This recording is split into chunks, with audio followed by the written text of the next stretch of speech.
শ্রীমদ্ ভগবদ্গীতা অষ্টাদশ অধ্যায় মুখ্য যোগ শ্লোক 11 থেকে 20। শ্লোক 11।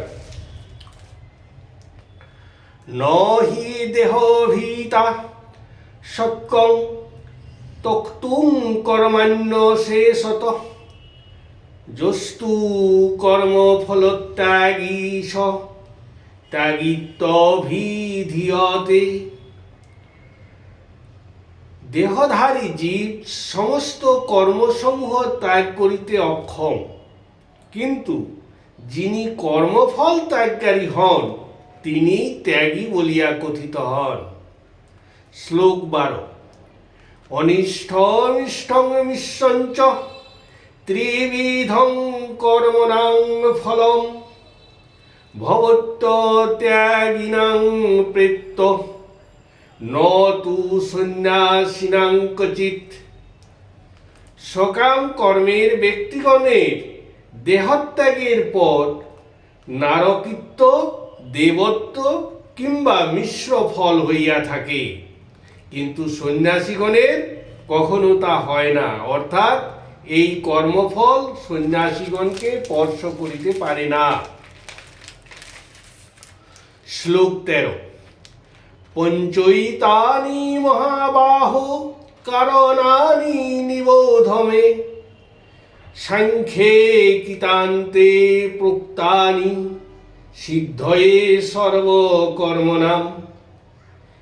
হে মহাবীর অর্জুন, সাংখ্যে বা বেদান্ত শাস্ত্রে কথিত সমস্ত কর্ম বিষয়ক সিদ্ধান্ত সমূহ তথা কর্মের সিদ্ধি হেতু এই 5টি কারণ আমার নিকট অবগত হও।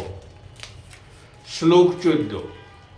অধিষ্ঠানং তথা কর্তা কারণঞ্চ পৃথগিধম বিধিধাশ্চ পৃথক চেষ্টা দৈবঞ্চৈবাত্ম পঞ্চমম। অধিষ্ঠান, কর্তা, পৃথক পৃথক কর্ম করার যন্ত্র সমূহ, নানাবিধ বিভিন্ন চেষ্টা এবং দৈব, এই 5টি হইল কর্মসমূহের কারণ। শ্লোক 15। শরীর বাঙ্গমনেভির্যৎ কর্ম প্ররভতে নর ন্যায্যং বা বিপরীতং বা পঞ্চৈতে তস্য হেতব। মনুষ্য কায়া, মন ও বাক্য দ্বারায় যে ন্যায় কিংবা অন্যায় কার্য করতে শুরু করে, এই 5টি হল তাহার কারণ। শ্লোক 16। তত্রৈবং সতি কর্তারমাত্মানং কেবলন্তজ পশ্যত্য কীত বুদ্ধিত্বান্ন স পশ্যতি দুর্মতি। এইরূপ অবস্থায় যে কেবল নিজেকেই কর্তা বলিয়া দেখে, সেই ব্যক্তি তার অমার্জিত বুদ্ধিবশত তথা নির্বুদ্ধিতার জন্য নিজের দুষ্ট বুদ্ধিগুলো দেখিতে পায় না। শ্লোক 17। যস্য নাহ কিতো ভাব বুদ্ধির যস্য ন লিপ্যতে হত্যাপি স ইমাল্লোকান্ন হন্তি নিবদ্ধতে। যাহার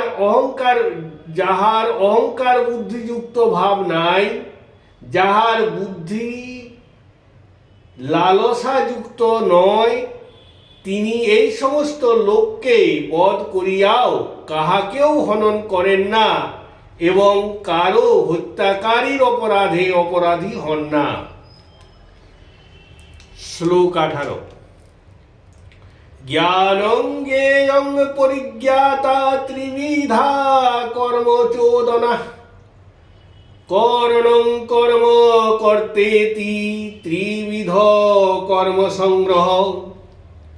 জ্ঞান, জ্ঞেয় ও পরিজ্ঞাতা এই তিনটেই হলো কর্মপ্রবৃত্তির কারণ।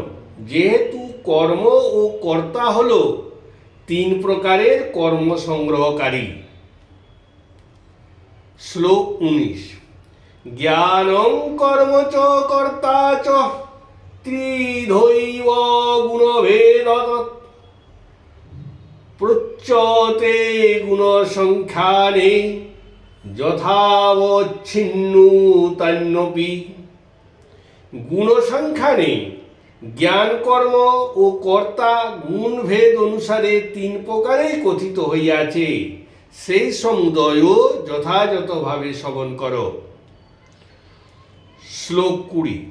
সর্বভূতেষু যেনৈকং ভাবমদ্বয়মিক্ষতে অভিভক্তং বিভক্তেষু তজ্জ্ঞানং বিধিসাত্ত্বিকম।